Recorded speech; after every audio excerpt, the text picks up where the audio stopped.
Hey, this is Orion's Angel, and today we're going to talk about playlist on Launchbox 9.1. Now, what I've done is I've added a playlist to all my systems here. Now, we have the Atari 2600 right here, and you'll see right here that I have all-time favorites: arcade, platform, puzzle, racing, shooters, and sports. Now, all-time favorites are exactly what it says. These are my all-time favorite Atari games, which I grew up with. These are arcade ports. Now I'm going to show you in a little bit how to add playlist. This isn't exactly a tutorial, it's more to show the type of playlist you can create, and also in the comments you can give me ideas for other genres to create, like maybe you have, share some of your ideas. These are arcade ports, like I said earlier, and yeah, it's cool to have them all here together. Arcade ports, so you know exactly what the arcade games were that were ported to the 2600. Platform, which actually I should call platformer. So there we go. Platformer. So of course these are platform games, puzzle games, racing games, of course shooters or shmups, however you want to say it, sports games. Let me show you the Nintendo one, Nintendo Entertainment System right here. My all-time favorite games. These are games I the all-time favorite games are the games I grew up with, owned, are nostalgic for. This is just my personal favorite list. It's nice to have them all grouped in one little area, so whenever I want to, play some of my favorite games, rather than looking at the entire, huge list of games, you just go right here and they're all here for you. The arcade ports for Nintendo, and they had some great arcade ports.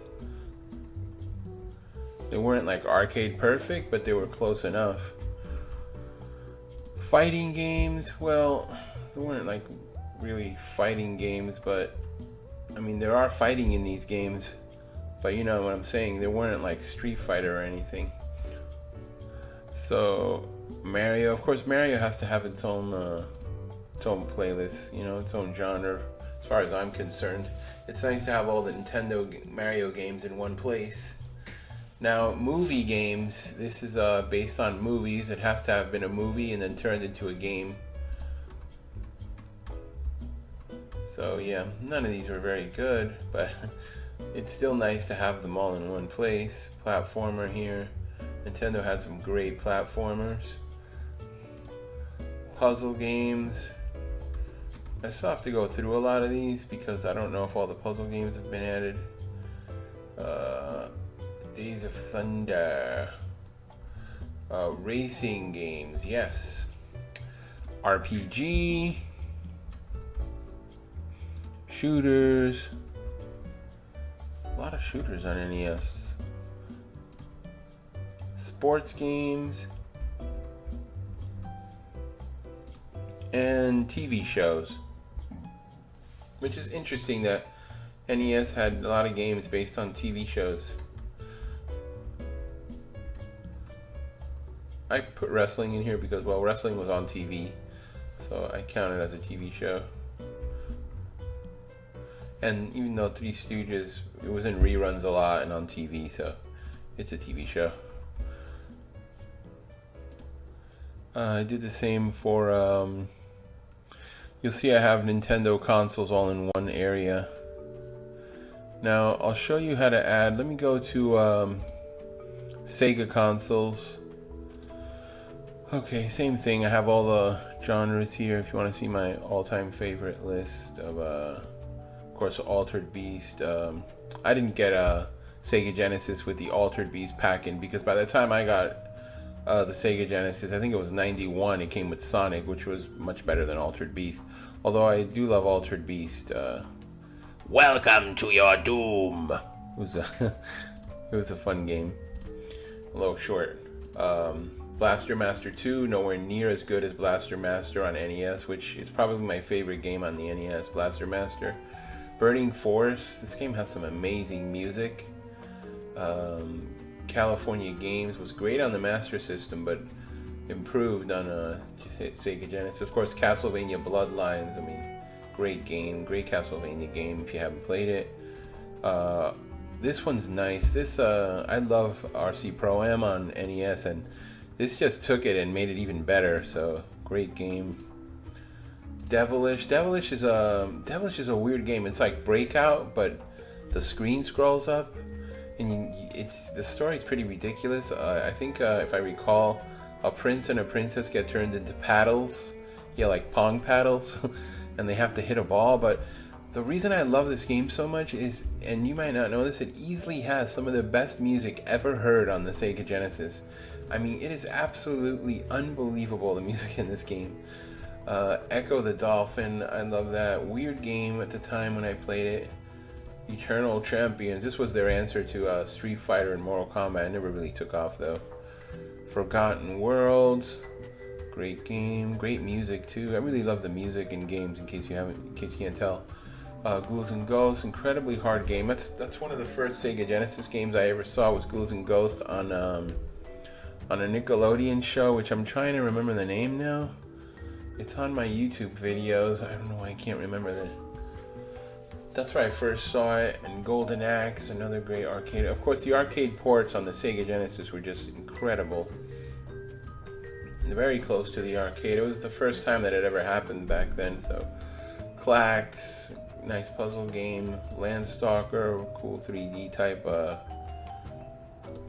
wasn't 3D. It was parallax scrolling, I think, or isometric, I think it was, yeah. Marble Madness. Now, Marble Madness was good on NES, but it was great on the Sega Genesis. Again, it actually improved the music from the arcade Marble Madness on the Genesis. Castle of Illusion. I am so nostalgic for this game. It feels very Disney-like, and just a great game. Midnight Resistance. Talk about good music on the Sega Genesis. I mean, this soundtrack is just mind-blowing. Game's okay, it tries to be like Contra, but the music, man, whoa. Miss Pac-Man, great port with a lot of options. Outrun, another great port. Revenge of Shinobi, what a great game, classic. Shadow Dancer, kind of like a semi-sequel, although the sequel was really, well, Revenge of Shinobi 3, no, that's Revenge of Shinobi 3, which went back to this type, but then you had a dog in this one. It's based on the arcade game, I believe. Of course, the Sonic games, come on, great stuff. Of course, Sonic and Knuckles. I think Sonic and Knuckles was the first game to have DLC, if you think about it. You connected the two carts together and you added more levels, or you could play as Knuckles in Sonic 3. I forgot how it worked, but it was cool. Sonic the Hedgehog, the first Genesis game I ever played. Played this bad boy, and wow, when I first put this in my 13-inch RCA television, wow, just mind-blowing. The music, the stereo, it felt like some high-quality, high-tech thing I was playing. It was a big leap from NES. Like, the characters had weight to them. The music was just, oh man, I can't even explain the feeling playing Sonic for the first time. Like, wow, like this is the future. That's what I was thinking. Sonic 2, good sequel, though Tails is annoying. Sonic 3, I don't know, Sonic 3, I beat all the Sonic games, but Sonic 3 was the one that I had the hardest time beating. I did like the bonus levels, but yeah. Of course, Streets of Rage. I played Streets of Rage with my niece, and she really enjoyed it. Well, we actually played Streets of Rage 2, and then we played the remix, which you can download for free online, which actually has like a great upgrade to the music. Strider's a game I always wanted on the Sega Genesis, but I got it late in the Genesis life. It was like 94, I think. I bought it at a store called BJ's, where you had it was like, I don't know if you guys remember that. There was a store called Consumers in the 80s. Maybe I'm dating myself. But you had to write in a computer what you wanted to buy, or you had to fill out the computer, and then you had to wait for a conveyor belt to bring you the product, whatever you ordered. And that's what BJ's was like. I don't know if BJ still does that. I don't think so. I think 'cause this was before. It's almost like you were online shopping in the store, which is strange. But I must sound so old right now. But yeah, you would fill out in this big ass computer with a big ass like those fat monitors. They were like all dirty and stuff, and you'd fill out what you want. And I filled out Strider, and I waited for the conveyor belt to bring it, and it wouldn't bring it. Like an hour passed, and it wouldn't bring it. So I talked to the manager, and they said they couldn't find it. And I was like, damn, I'm never going to get to play Strider. I knew it was a great arcade port, and I love the arcade game. And I wanted to play it at home, so time kept passing. I was with my sister, and she was getting annoyed with me because she was driving. And, she was my ride that time. So finally, the manager finally finds the game. And when he gives it to me, it's all full of dust. And he goes, it was the last one, and it had fallen behind the shelf. That's why we couldn't find it. I was like, damn, I bought the last copy in the world of Strider. It was all dusty, but that was it. You know, it was in good condition. I just took all the dust off. I mean, it was thick dust. And then they didn't even bother to clean it when they gave it to me. Yeah, but I had such a great time with that game, Strider. Good times. And Thunder Force 3, what a great shooter on probably my favorite shooter on Genesis. Of course, the arcade ports all here together. They had some great arcade ports. This is the first time that arcade games actually look like arcade games at home, at least close enough. Let me see anything interesting about these games I remember. Pip Fighter, ugh, that was terrible in the arcades, terrible at home. Sunset Riders, Virtua Racing. They really tried to pull that off on the Genesis with polygons. It's crazy.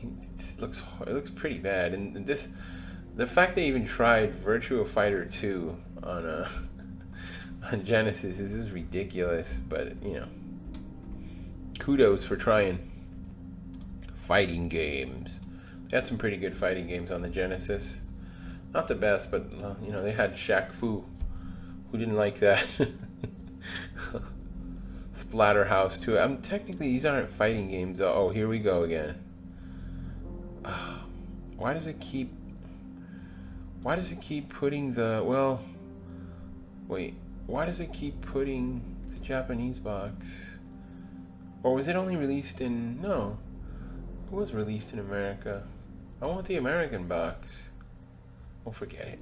You know, that's one thing that I gotta say Launchbox does. It'll slip in, like, I don't want the Japanese box, and it'll slip in the Japanese box. Because, well, I'm probably the only one who has this problem, unless someone else did this. Because before playlists were added, I made my own playlist, basically. So what I had done was, I created Sega Mega Drive Europe and Sega Master System Europe, and I believe, wait, where is Sega Genesis? I'm getting confused now. Wait, Sega Genesis? Sega Mega Drive, yeah, the Japanese game. Now, I always wanted playlists, so I had basically invented my own playlist by creating my own categories. So I created which Launchbox didn't really have at the time. It didn't really consider Japanese games. It kind of just put everything all together. But now that I have playlists, it defeats the purpose of even having this anymore, because now you can just add Japanese games as a playlist and you get all the Japanese games in one thing. So, but now I'm thinking, why should I even delete these? I'm like, I might as well just keep them. But I've done that to, where is it? Which was really handy, because I did not want to do all this. Wait, the Nintendo hand, like for example, the Game Boy one, see? Now Japan, see? And you get all the Japanese games. I still have to put the art for all these games, but it'd take too long. Yeah, so that's that.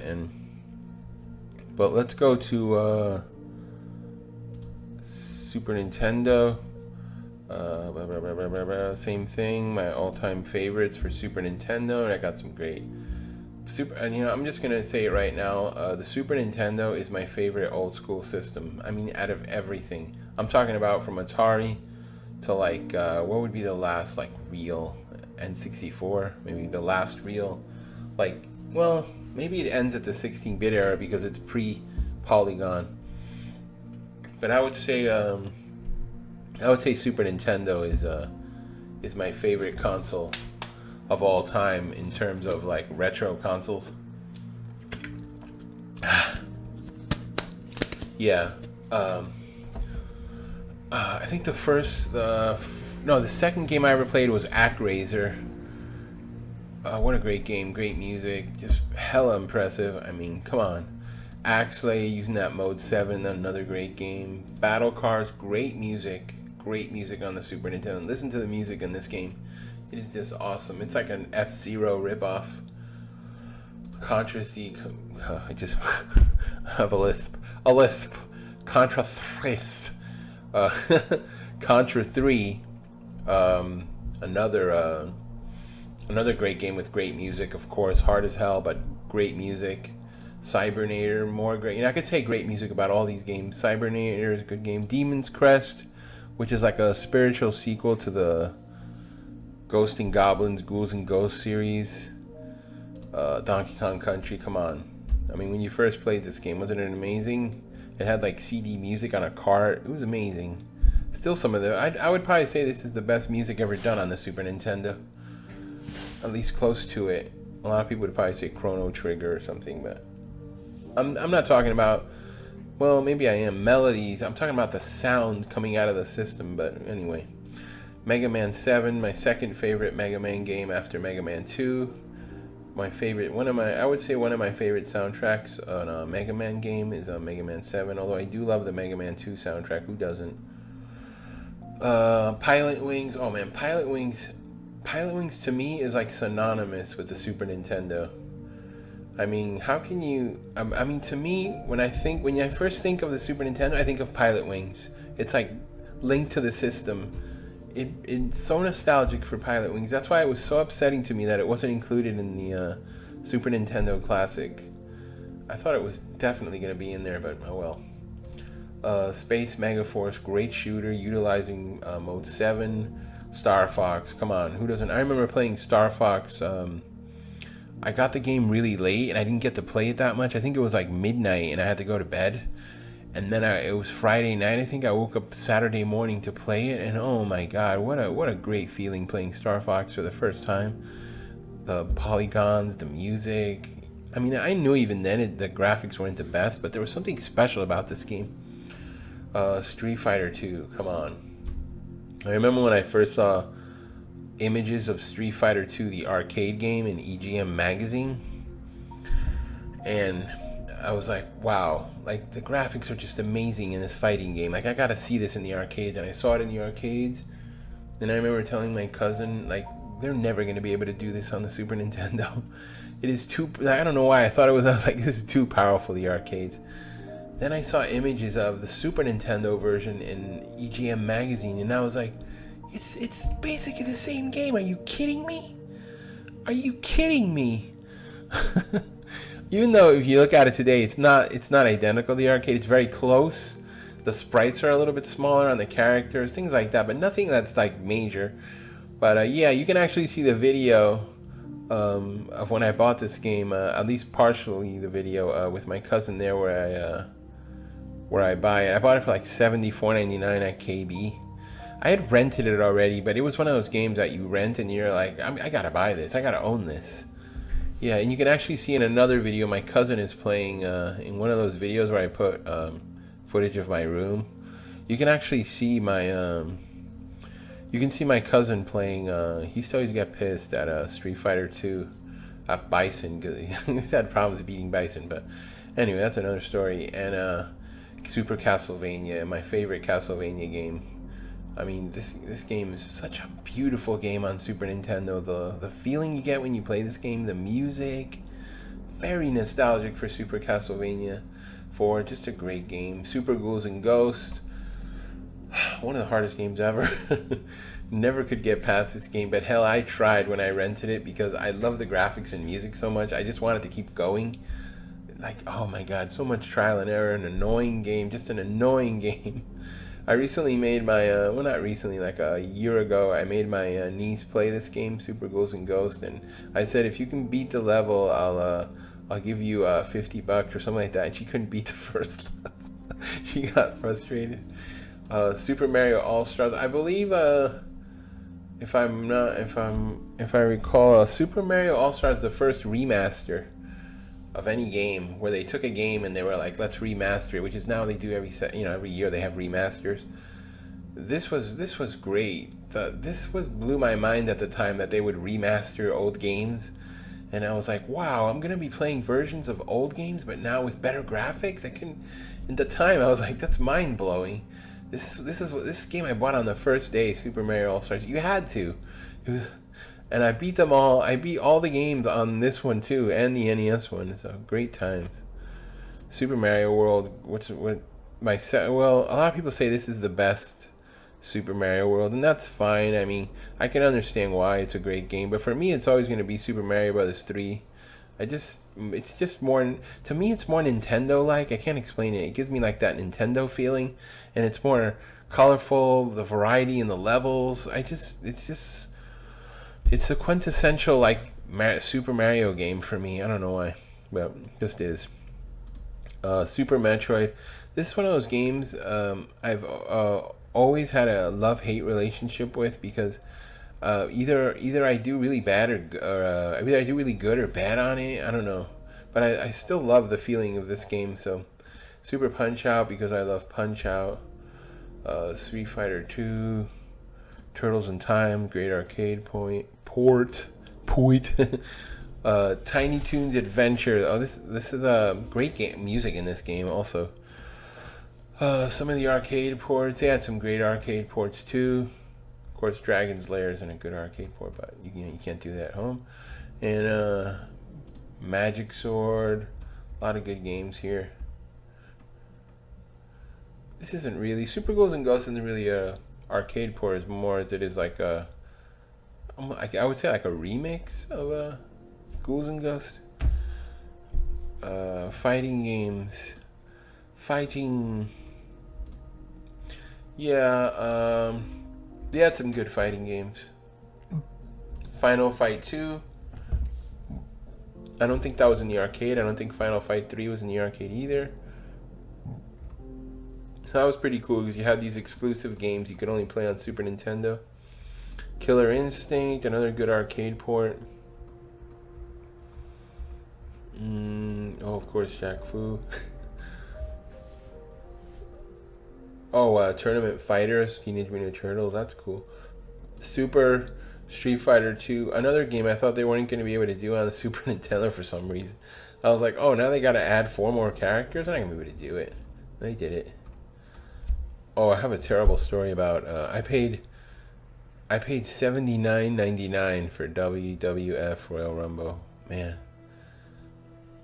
I remember instantly regretting it when I got home. I was like, I could have bought something so much better than the games were so expensive back then. It was ridiculous. Of course, the Mario games on Super Nintendo. The movie games, a lot of them are similar to the Genesis ones. Casper, Cutthroat Island, I don't know what some of these. It's mind-boggling that some of these were turned into games. I don't even know why some of these were turned into games. The Untouchables, the game, it's weird. The Wizard of Oz, that's really strange, but kind of cool that they made it into a game. Platformers, a lot of good platformers on the Super Nintendo. Puzzle games, racing, RPGs. Some of the best RPGs are on the Super Nintendo. Shooters, some really good shooters here. Star Fox 2. Sports. Not into sports games. I mean, I liked NBA Jams and stuff like that, but just not really a sports guy. TV show games, Beavis and Butthead. Going through these to add to to the playlist, I wasn't sure which ones had been TV shows or which ones hadn't. I think I got them all. There might still be some though. But what's another good category to add to this? Let's see. What type of other games are there? I'm trying to think. This is another one where I created Nintendo Famicom. That's another thing. I wish you could add your own backgrounds to playlists. I mean, I don't know. Maybe you can. And I don't know. Maybe they'll add that later on. Or I haven't found a way to do it. So if I have a playlist like Nintendo 64, and now I want to add a Japanese playlist. I mean a Japanese playlist. A Japanese background here. How do you do that? I don't know. Mario games. Platformers. This is N64. Let's see, what new category could we add? Or what new playlist? What am I talking about? Category. New playlist that we could add to. Let me go back to Nintendo console, and let's add a playlist. New playlist. You have to give it a unique name. So, strategy. Well, should I add strategy? Action games. Action. I usually put action NES.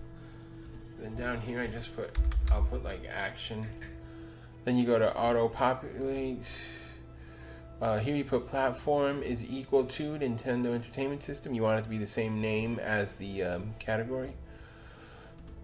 Here you go to depending on where you have the word action written. So for example, genre, that's where the word action is going to be. In each game, that's an action game. Then you're going to go to contains, and then you're going to write the word action here. Wait. Action here. And it should fill out, see, all the action games. There you go. Now you press OK. And there we go, all the action games. Nice.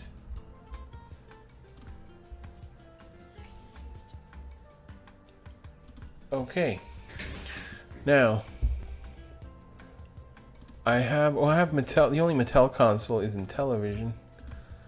The Intellivision core in TV has gotten a little bit better, so I've been able to play some Intellivision games.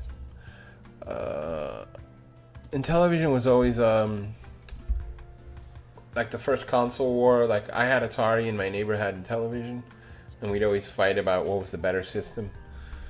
You know, and he'd always say ours has better Intellivision has better graphics, and I'd say Atari has more games. It was like, this is before internet, so we'd go over each other's houses and we'd see all the games, and he used to always make fun of Atari, but I used to make fun of Intellivision, but I never told him this, but I was actually jealous about some of the games he had, like Advanced Dungeons and Dragons. I love that game, but I didn't tell him at the time. I was like, I would like leave his house and go, damn, I wish I had that game. ColecoVision, there's no other like Coleco system, at least that I know of. NEC systems, PC Engine, TurboGrafx 16, and of course TurboGrafx CD. We did Nintendo other consoles because I didn't know where to put these. 3DO, Commodore Amiga, CD32, Vectrex, the Sega consoles. Well, you know the Sega consoles. SNK, Neo Geo. I actually created Japanese. I don't know. I don't think there's that many like Japanese. I don't know. Maybe there are more, but I haven't. Of course, Neo Geo has like tons of. Well, no, actually, I thought they had more shooters. Fighting games. They have a ridiculous amount of fighting games. Yeah, look at this. We're really into their fighting games. Sony console. I don't have enough Sony games of either PlayStation or PlayStation 2 to really make a playlist. So, I have computers up here. Atari 800, Atari ST, Commodore 64, Commodore Amiga, Commodore VIC-20. So I'll have to find all the boxes for that. MS-DOS, Scheme VM, what's it called? Scheme VM. Other platforms. Amstrad, never really played this system. Apple II, still have to get more boxes for it. MSX, Sharp. This system, I can't find any boxes, any box art for these games. I mean, if anybody can tell me where to find box art for these. I've gone everywhere. I've downloaded everything you can imagine to find, and I cannot find anything but the Sharp. This system, the Sharp X68000, I think that's how they call it. That's how you say it. It's an underrated the computer. I mean, this thing, the games on this are amazing. They like equal Super Nintendo, sometimes even better. Problem is, it's hard to run on emulation. This computer. It uses a lot of disk each game. It's annoying. The Sinclair. I never played any of these systems. I think I'm having a hard time finding boxes for the ZX81. In arcade, I haven't created genres yet, but I have the developers one and Sega Naomi, which I recently got the core working and made an overlay for it. And Samwise,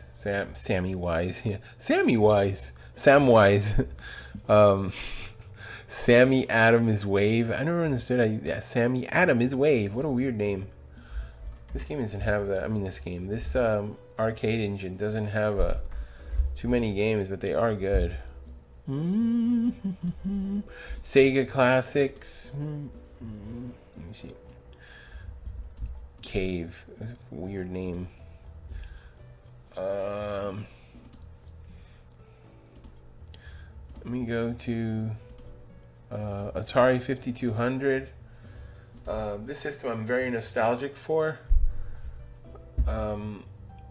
Because it was the first system our family bought after the Atari 2600. We were going to either buy the ColecoVision or Atari 5200, and we picked the Atari 5200 and just have a lot of great memories about playing this in 1982, 83.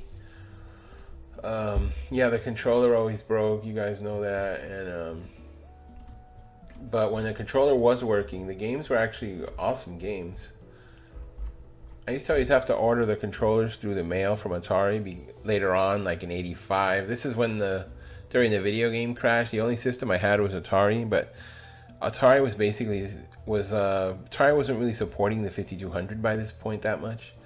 So you have to order by mail, like if you wanted. I remember they sent me I actually sent for the catalog. Then the catalog had to arrive in my house through snail mail.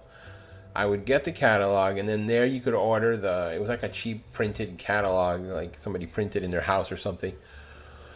And I would pick the Atari 5200 controllers, and one time when they sent it to me, because I had gotten the Atari 5200 controllers like 3 different times again because they had broken. But I think on like the second time they sent the paper back, they had a list of games you could buy, and I thought, oh, cool.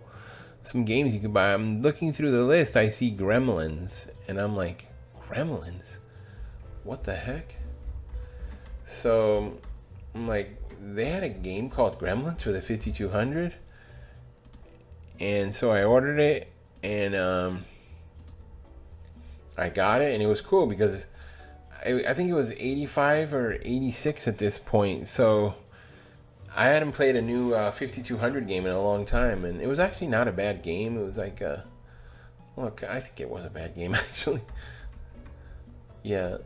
So yeah, these are all my all-time favorite games. Ball Blazer, great game. Centipede, amazing arcade port at the time. Defender, Joust, Jungle Hunt, one of my favorite games on the system. Mountain King, this is probably my favorite game on the 5200.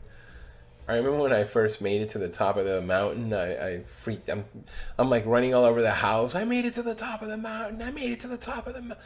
My whole family's looking at me like, yeah, so who cares?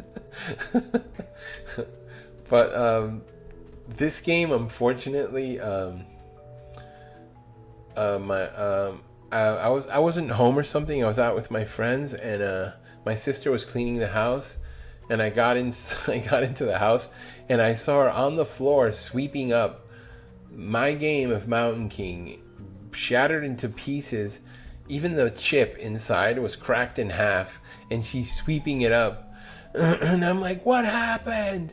And she's like, no, the dog was chewing on it. I'm like, what? No. I was like so pissed off. And she goes to me, well, you know what? That's what you get for writing on my doll's face with a pen when you were young. So yeah, that was my story for Mountain King. Wizard of War, I love that game. Let's go through. Where's it? Oh, Sega Master System. Now, Sega Master System. This is when Nintendo is just coming back, and it's my birthday, and now my parents asked me, what system do you want, Master System or Nintendo? And I said Nintendo. And then about a week goes by, my birthday, it's still not my birthday, and I see a commercial for Sega Master System that shows Shinobi. And I'm like, whoa, I'm like blown away, because I love Shinobi in the arcade. So I run to my parents and tell them, no, I changed my mind. I want the Master System for my birthday. So, so I got the Master System, and it came with Hang On and Safari Hunt packed in. And I really loved it, and it was the first system I had gotten since Atari 5282. So it was pretty amazing thing at the time. And I really, Wonder Boy and Monsterland is my favorite game on the system. It's the first game. It's the first game that ever felt really long to me. Like prior to Wonder Boy and Monsterland, games kind of ended pretty quickly. But Wonder Boy felt, at least it's really not that long. You know, when you play it today, it's not that long. But at the time, it really felt like I went on an adventure from beginning to end. Like, wow, like I really did a lot in this game.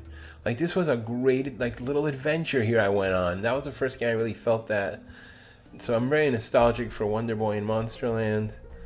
Where R-Type, that was another one. It's a great port of the arcade. Shinobi, which of course I ended up, loving on the system. Reggie Jackson Baseball I got for free. It was a mail-in you could get at the time. I mean, literally, you would cut, I forgot how I got it. You would cut the back of the box or the Master System, the barcode or something. I forgot how you did it. Or you needed 2 proofs of purchase of a game or something. I can't remember now. And he did that also with Double Dragon I got for free too, the same way. I mean, this is a time when you could literally get a free game in the mail. I mean, they would never do that today. But yeah, as time went on, Rampage. Great arcade port, much better than the NES. But yeah, as time went on, I started to see like, I gotta talk about Phantasy Star. Because Phantasy Star is just it's the first RPG I ever beat in my life, so very nostalgic for this game. I believe it came out in '89. It retailed for $69.99, which is incredible at the time. So that was expensive as hell. So it was, I think it cost that much because it was a 4 meg cart, and it had a battery inside for save, which is like a big thing back then. I think Zelda did it though. It had like a battery. It was like, and it had 3D dungeons. It was like, wow, like this is like ahead of any other game when you saw it. But I couldn't afford it, so I think I bought it like 2 years later, when it was like $19.99 on a bargain bin sale or something. And I beat the crap out of it. I was like so addicted to this game. And it wasn't, there wasn't the internet at the time, so you couldn't look up anything. I would have to use magazines to find out the maps for the dungeons. I think it's on the Switch now, and they give you all the locations of the map of the dungeons and everything. We didn't have that back then. I mean, you had to figure it out yourself. It was like trial and error. But yeah, what was I gonna say? Yeah, so as time went on, I started to see how awesome NES was, and I was like, damn. I should have, in some ways I was thinking I should have picked the NES, but at the same time I really loved the Master System. But eventually I forgot what I did. I made money somehow. I worked doing something, cutting lawn, I forgot, paper route or something I did. And I ended up getting the NES, and I loved it. So yeah, now I had 2 consoles. That's where the whole having 2 consoles thing started. From then on, I was like, you always have to have 2 consoles, because if you don't have one console, you're going to miss out on exclusives on the other console. I still think that way. Can't help it. So yeah, there's that Sega Master System. I have like stories about every single console. Well, one console I didn't own was the TurboGrafx 16. That was a system I was gonna buy right before the Genesis was about to come out. I saw Legendary Axe in the commercial, and I was like, wow, this is like amazing. I gotta buy this. But then I saw, like I said earlier, I saw a Nickelodeon show. I was gonna say all that, but it was where they show Total Panic. That's what the show was called, I believe. And they showed the Sega Genesis running. And I was like, TurboGrafx, what? Screw that. I'm getting the Sega Genesis. And TurboGrafx 16 isn't bad. They have some pretty good games. Their R-Type port, for example, is much better than the Master System version. What's that game? Alien Crush has some really cool music, which I love. Things like that. But, I don't have any regrets not buying the TurboGrafx 16. It wasn't like a must-have system. Except for Kanye West. He loves TurboGrafx 16. I think he named an album after it, or he was. I forgot. But yeah. I never had the Sega 32X. I rented the Sega CD, though, a few times. I think twice or 3 times. I didn't think it was worth buying. I was just kind of fascinated that at the time that it used full motion video, and the music was CD on CD. It was fascinating at the time because there were no CD systems. Now looking back, it's like, meh. This is pretty terrible, but it's still better than the Sega 32X, though. So the Sega 32X is garbage. The Dreamcast, I never owned the Dreamcast. It's one of those, again, it's similar to what happened with TurboGrafx 16. I was on the verge of getting the Dreamcast, but then the PlayStation 2 was announced, and I was like, no, I'm getting the PlayStation 2 because I can play my DVD movies on the PlayStation 2. And I love Sony PlayStation, so. So, yeah. The PlayStation 2, the first game I played on it was SSX, the original. Man, that was like another moment, like I told you earlier, playing Sonic for the first time. That was a moment that was like, wow, like this is just the announcer talking, the music, doing the tricks. It was like, my God, I can't believe I'm even playing this in my house. It felt like some big high quality arcade machine in my house. It was just amazing. I remember though, I had to wait like 4 months to get the PlayStation 2 because it was sold out. And that was the first time that GameStop, Babbage's, and stores like that were selling. I don't know if GameStop was around then. Electronic Boutique. It was the first time they were selling like these made-up bundles. They were like the PlayStation 2 with 2 controllers and 5 games and this and that, $1,500. It was like, what? So yeah, I had to wait till, well, I kept waiting. I kept calling Toys R Us, which wasn't far from me. You could actually go walking to Toys R Us. That's how close it was to my house at the time. And I would call every day, and they would say, "No, sorry, sold out, sold out." One day, I think the system had come out in October of 2001, I think. Yeah, I'm pretty sure, the PlayStation 2, correct me if I'm wrong.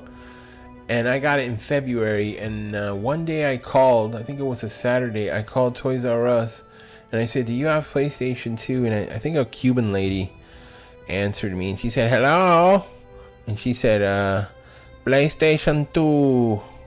Let me see. Yes, we have one left. We have one PlayStation 2 left. And I said, whoa. I was like, can you hold it for me? And she goes, yes, I hold it for you here. Don't worry. And I was like, okay. So I rushed over there. And when I got there, she had put it near herself where she does the cashier underneath the table.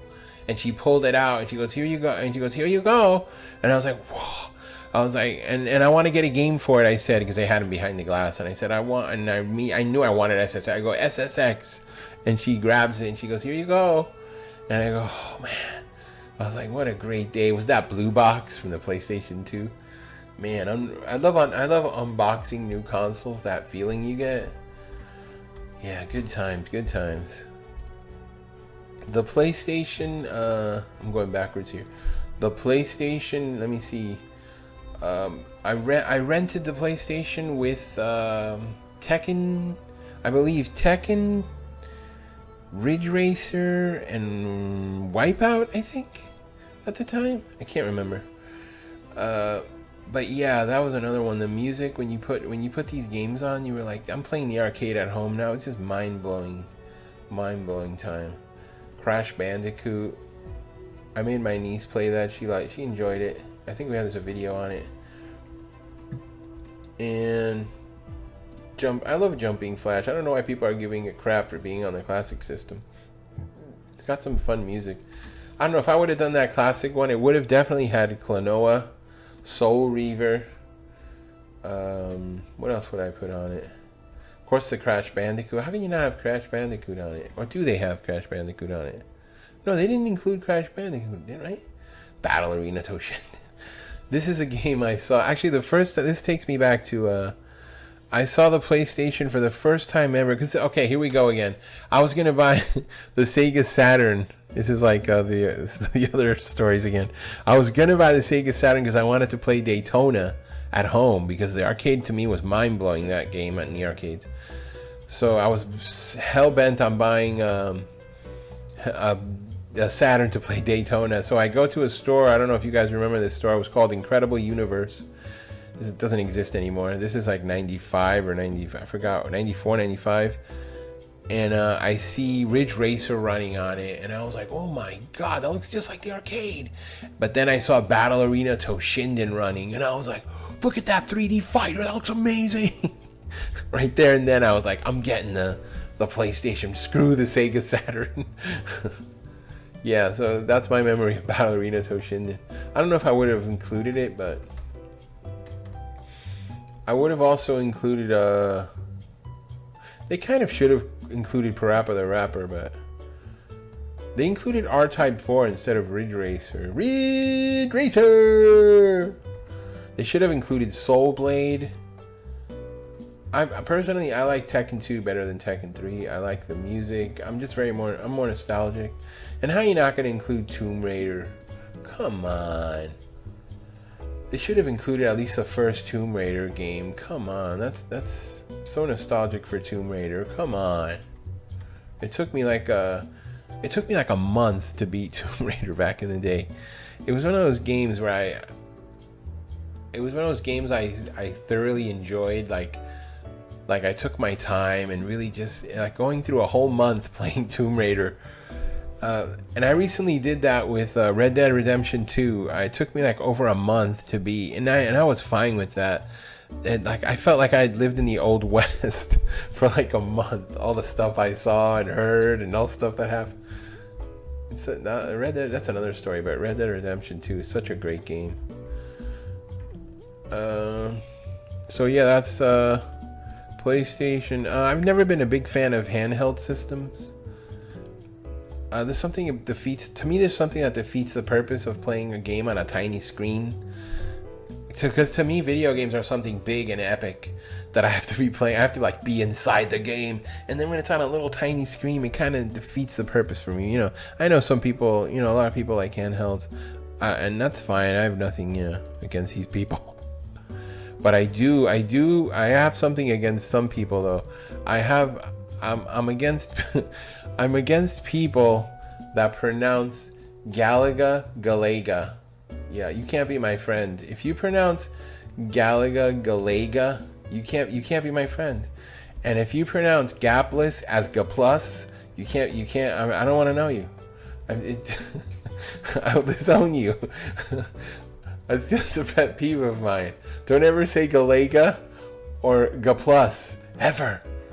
At least not around me. I don't know where you got that from. Yeah, so this is the arcade section. There's a lot of great arcade games.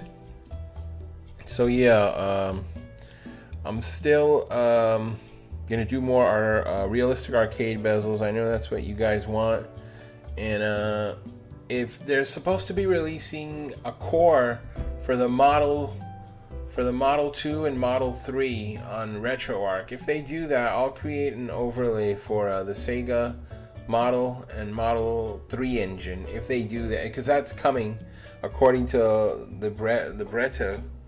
So we'll see.